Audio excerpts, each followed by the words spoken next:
Welcome to the To Be Honest podcast. Today we are talking with Rea, who is a disabled 22-year-old queer woman of color with borderline personality disorder, PTSD, and ADHD.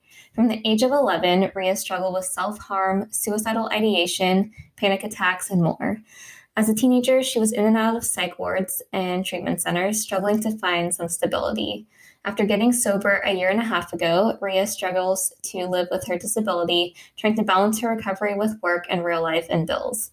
She is hopeful that one day she will transition from focusing on surviving to focusing on thriving. So welcome to the podcast, Rea. Thank you, Avery. It's great to be here. Thanks so much for taking the time to talk to me and kind of share your background. Before we get started, I like to ask every guest, to be honest, how are you doing today? To be honest, I'm a little tired. I'm a little nervous, but I think I'm excited mostly. I feel like not everyone gets the opportunity to share about mental health, especially from the perspective of someone who's been through it rather than a treatment provider. Definitely. Yeah, that's the whole point of our podcast. So I'm so happy to have your personal experience out there for people to hear, because I know there are probably going to be a lot of people who can relate to what you've been through, and also people who, are still learning about mental health and can learn something from hearing your story. So to get going, I do want to ask a bit about your background. I know when you were 14, you were 5150'd. So I was wondering if you wouldn't mind explaining what that means and what that experience was like for you. So basically, being 5150'd means you're on a 72-hour psychiatric hold. So I had overdosed. I was attempting to kill myself, and I was really lucky in the fact that I had a friend who called my treatment center, and my treatment center was able to call my parents as well as 911. And so yeah, they took me to the ER, they pumped my stomach, and I was really confused because I thought I would go home after, but they end up transferring me to a psych ward, and I was there on a hold for 72 hours. And I think that initial hospitalization, it triggered me going in and out of the hospital a lot. Over the next 2 years, I was in and out over about 10 times. Wow. Yeah, that's a lot. Before you were 5150, what were the events that kind of led up to that moment? So basically, I was having a really hard time with some medical trauma in my family. When I was in 8th grade, my brother was paralyzed. He had an autoimmune disorder. So he was on life support, and he was like 19 years old. I was in 8th grade. It was really hard to watch him in the ICU, and I think I saw my parents really struggle. And as soon as he got better and he was able to walk again and get his life back, I think that I was like, okay, now it's my turn. So I kind of exploded because I knew it was safe to explode, because I knew if I had done it earlier when my brother was sick, it wouldn't have worked. And from 11 to 14, I was self-harming, and no one really knew about it. When I did end up showing my mom my cuts when I was 14, I was like, hey, like I've been self-harming. And she said, oh, I know, I've seen the bloody towels. So for about 3 years, she knew I was cutting, but she just didn't say anything or do anything about it. So I think that was really hard for me, just as a young girl, especially someone, I was really exploring my sexuality at that same time. I had just come out maybe 2 or 3 months before my first overdose. So all this stuff was happening, puberty, everything was happening at once. and I imploded or exploded or both. Yeah. Yeah, from the inside out. I'm curious, do you think there's a reason that your mom didn't say anything about when she saw the cuts or the towels or So I think it's a cultural thing, honestly, because I'm Indian, I'm Desi, so like I was born here. I have a totally different cultural view than my parents do, who were born in India. And the funny thing is, my mom, she has her master's in child psychology. So it's not that she doesn't care or that she just didn't know how to handle it, and she didn't know what to say. And I think now looking back it's hard to deal with because I'm like, I was just a kid and I needed help back then, and I it took me a while to get it, you know. I also think um when your loved one is dealing with really serious mental health issues, no one, there's no guidebook, there's no preparation, there's no, like, you didn't go to school, there's no one to really help you, and it's all on you. So I know as hard as it was on me, it must have been hard on my parents as well. And I think we're all still dealing with the trauma of what I went through. yeah, that's so interesting how, I mean, you mentioned that your mom is in the field of psychology and like you could study psychology as much as you want and like when you're put in that situation to actually help someone or support someone through that, like it's completely different, especially with our current mental health system. I think it makes it like 10 times more complicated than it probably needs to be. But yeah, so after you were 5150'd, what was your treatment experience like post hospitalization? So basically,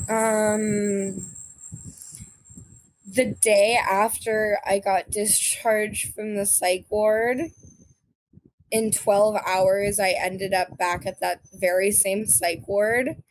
Um, so for about 2 years, I was in and out of IOP. I was doing some DBT workshops. I was doing meditation. I was in therapy, but I was also in and out of psych wards still. And I was also at hospital diversion programs, which are like short term residential programs for when you're not ready to go home, but you're not high risk enough to stay in the hospital. So basically, from 14 to 16, from my freshman and sophomore year, I wasn't going to school. I wasn't really doing much. I was just going to therapy and being, I think I was just being a bratty teenager. And I was also dealing with all this other stuff. So it like amplified a lot, and I was not the nicest. I was not the easiest patient either, and I, looking back now, I can admit that. But I also didn't have the best experience with uh providers and the system, and I think when I first started IOP, I realized how messed up the treatment providers can be sometimes, because IOP, if you're listening and you don't know what it is, it's an intensive outpatient program. And actually before that, I was in a teen depression group, and what actually triggered my first overdose was after a session in group, the male therapist had said, like, oh, you guys are teenagers, you have hormones, like, it gets better. And that really triggered me because, like, yeah, it does get better, but it doesn't matter. Like, if you say that to someone in crisis, it's yes, it gets better, but that doesn't help right now. And right now it hurts more than it helps because I don't have the luxury to think ahead. I don't have the luxury to think ahead past the next 20 seconds, you know? 'Cause all I can do is keep myself alive for this minute, and then I'll do it again for the next minute, you know?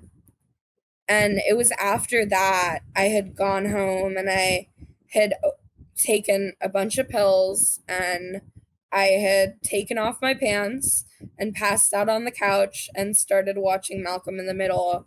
And I think I like woke up and my mom was like trying to put pants on me, and I was like fighting. I was hella confused. I was like, what? So yeah, it was really tough. And another thing that happened with that first overdose is, so I don't really remember much. I know they took me in a stretcher and I was in the back of the ambulance, and I remember the EMT, he looked at my dad and he was like, "Oh, so are you coming?" And my dad looked at me and looked at him, and he was like, "No, she's made her own journey now." So that was basically the last thing I remember before passing out. And then the next thing, I woke up in an ER alone after my stomach had been pumped, and I had no idea what was going on. And I was just 14, you know? It was really difficult. Yeah. Did your dad eventually kind of like come around to the whole like, supporting his daughter while she went through recovery? Or was he always did he always have that mindset of like, she's on her own now, like this is her battle? He's really he's involved. I don't know. It's kind of hard because he loves me so much and he really hates seeing me in pain. But at the same time, I think like emotionally it's really hard for him, and he doesn't maybe have the capacity to know how to deal with it and stuff. And the thing is, like, when I was younger, I was really angry. I was really angry with my friends at the time who weren't there for me.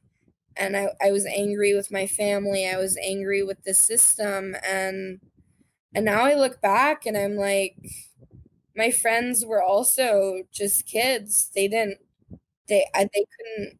couldn't expect them to deal with that.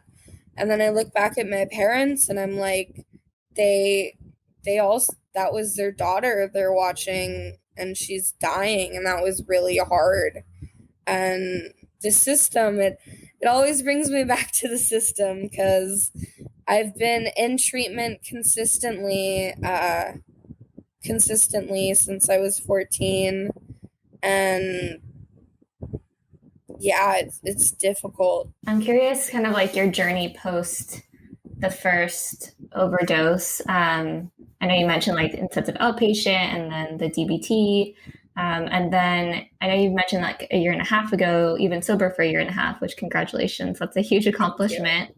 And I just wanted to know a little bit more about your history with addiction, since it did seem like that was kind of like your method of coping, was using drugs. So I'm just kind of curious if you don't mind touching on that. So basically, when I was 14, when this was right before I overdosed, I got prescribed with Ativan, which is a benzo. And basically, since 14, like the first time I took an Ativan, I felt normal. I felt like, oh my God, it's so great not having anxiety. It literally, it felt so good.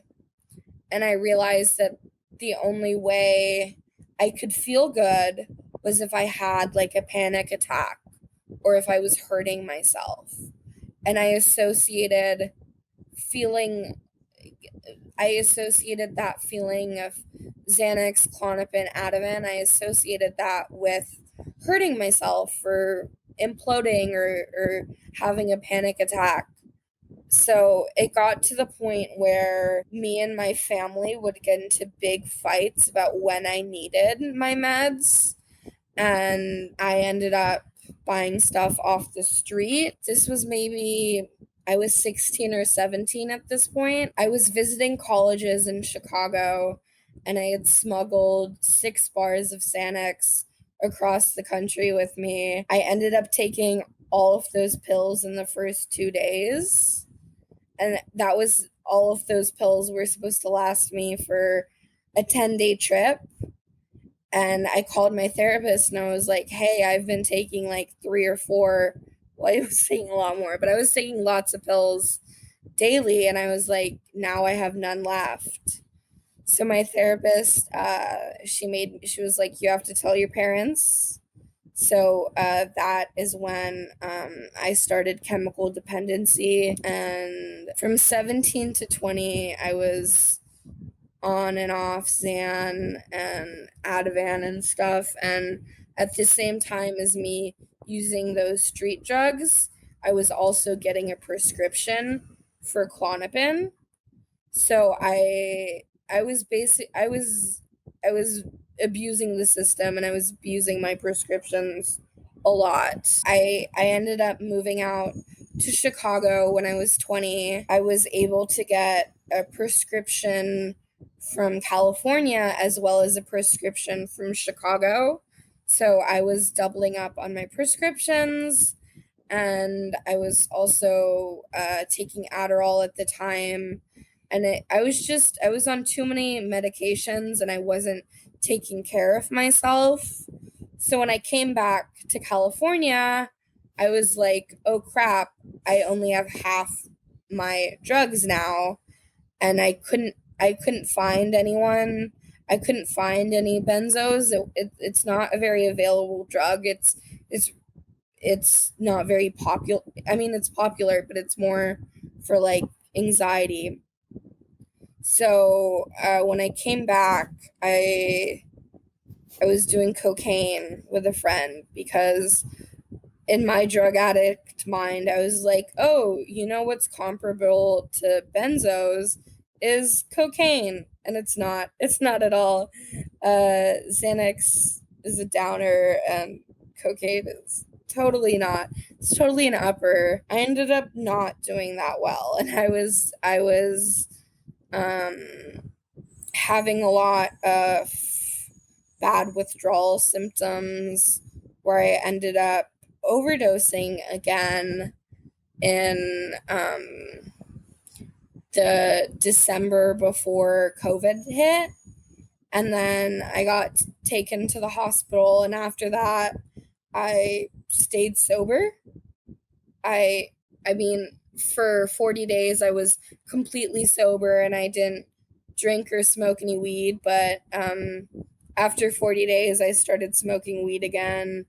And since then, I've been sober since December 2019 or January 2020, I think. Well, thank you for being so open about your recovery journey. I know it's been kind of a process for you, but I'm sure it'll help someone out there who's maybe going through the same thing right now. I think what happened with me when I was really young is that I was replacing all these self-harm activities with different ones.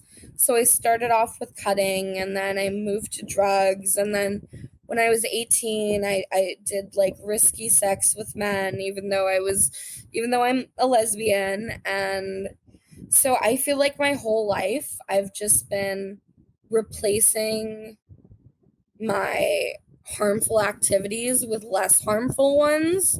So I'm a big advocate for harm reduction, and yeah, I think that's really important. And I think harm reduction is something people don't really talk about. I feel like everyone talks about sobriety and being completely sober, but in reality, that doesn't happen all the time. Relapses happen, and it's better to minimize harm and be able to like realistically minimize harm than say, hey, I'm not going to do anything ever again. I'm going to be 100% good. And that puts a lot of pressure on people. And then when they fail, because we all fail and we all relapse and stuff, it's so much harder to come back because you're like, oh my God, I lost everything I ever did. And you didn't. A relapse doesn't mean you're back at square one. Would you mind just briefly talking about how you were diagnosed with borderline personality disorder and what it is? So, basically, when I was in high school, I was maybe 16 or 17, and my therapist, I had read some symptoms of borderline personality disorder, specifically stuff about abandonment issues. And like for me, I very clearly have really bad abandonment issues, and I'm scared if someone's about to push me away, I want to push them away first. I also have really bad attachment issues, and I tend to obsess over people, which is not the greatest. Either I idolize someone or I demonize someone, and I couldn't really see in the middle.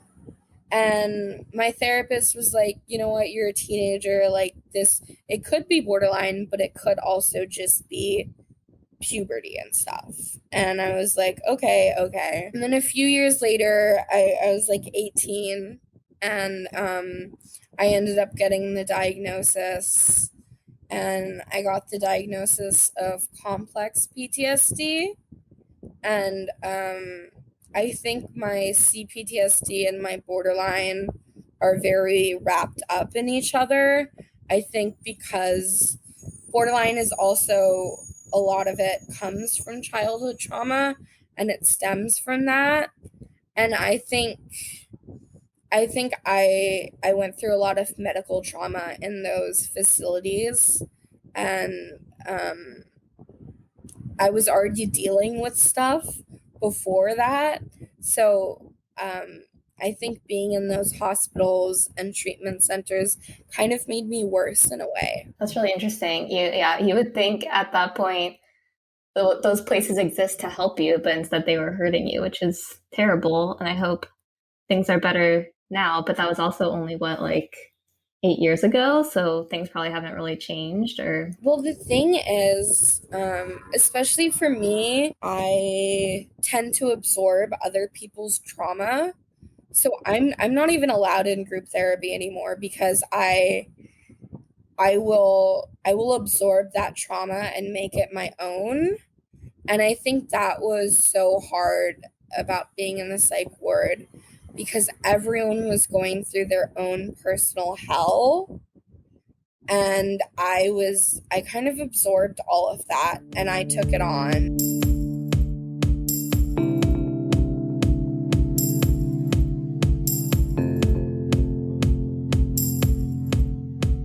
So I want to switch gears a little bit and talk about your passions and your interests and what has kind of helped you get to the point of recovery that you're at today.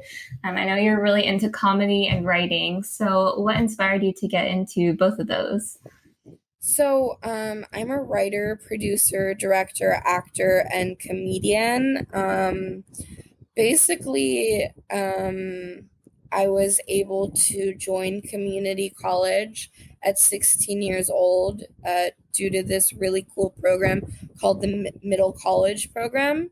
So when I was 16, I was at West Valley College, and that same week in my beginning acting class, my teacher had pulled me aside and she was like, hey, do you do comedy? You should definitely do comedy. Like, you're so funny. Like, this is what you should do. And that very first week, I auditioned for the play. I got a good part. I started making friends.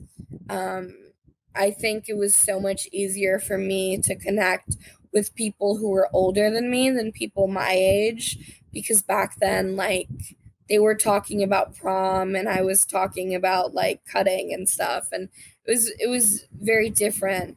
So I was really lucky to meet some really cool older people. And I had started writing and producing and acting in this web series. It was my first little project I made, and it was a web series about group therapy, based on some of my experiences in group therapy. And that was 6 years ago, and I'm working on it now today, and I'm revamping it to uh, elevate it. But yeah, I've been honestly, before I found theater and comedy and film, I didn't have anything to look forward to. And even now, I'm really struggling with my mental health and I'm not doing that well. But the thing is, I have a passion, at least, that I can go back to. It gives me something to look forward to, and it gives me hope, and it gives me worth. And it's good to feel like I'm worth something. Definitely. Well, I can tell you, I think you're really funny. I watched all the videos on your website and I was like, this girl, she's going places. Like, I can see you on like SNL, like doing comedy. Thank Totally. you. So, yeah. Thank you, Avery. Speaking of what do you hope to do with comedy and writing? Do you hope to kind of be a stand-up comedian or actress or? So basically, my favorite show is Crazy Ex-Girlfriend, starring and written and created by Rachel Bloom. And that was something she was able to create it and star in it. And I think that's something I'm really interested in. And ever since I've started like writing films and stuff, I like writing characters for myself to play. I think I have a lot of stories to tell, and I just want to get them out there. So right now I'm working on this sitcom called Group. It was originally a web series, and I just finished a 10-week course with Bay Area Video Coalition, and I did a serial storytellers course and developed my pilot. So what my plan is to do is to finish writing the pilot, get some funding, shoot a proof of concept, and then hopefully try to sell it. It sounds like an intense process. I don't even know where you begin with that, Oh but my God, it's so hard. yeah. It's so much. That's so cool though. That's so exciting, and like you said, something to look forward to, and I can't wait to see it come to life one day. Yeah, thank you. I will shoot at momentum. Yeah. Sounds good. Yeah, I'll give you some space. For those interested in getting into comedy to like use it as a way to help their mental health or just in general, what advice would you give them? Honestly, if you're a writer or an actor or a comedian, if you're just an artist in any way, shape, or form, all I can do is say make stuff, make shit, make as much shit as you can. It will be bad at first, and it will be bad. Like, it's still bad sometimes now, but you can't, especially in the Bay Area up here, there's not a lot of opportunities. And being a queer woman of color who is disabled, I know I don't have a lot of those opportunities, so I have to make those opportunities for myself. And I'd much rather make my own comedy sketch show with my friends than be in a theater or in a company that isn't really supportive. And I think the industry can be really toxic and awful, and I can't I won't even get into that, but it's just good to go back to what you want and what feels right for you. I think that's really good advice. And I think it's so nice too that artists of all sorts, like writers, comedians, even like, I don't know, musicians, there are so many different platforms now, like social media platforms, like that you can use to kind of get your career going. So who knows, maybe you'll even like start doing sketches on like TikTok that people can follow or something like that. But speaking of, where can people go to find more of your work and learn more about all the great things that you're doing? You guys can find me on Instagram at Rea Kapur. That's Rea Kapur. And my Instagram bio is my website. I do not have a cool URL that just says reakapur.com. So it has a bunch of numbers and stuff in it. So I won't give that out today. But maybe I can link it to Avery and she can put it in the post. Absolutely. Yeah, we can do that. I'm going to put in the show notes too. So when people click on the episode, it'll be there for them to click on.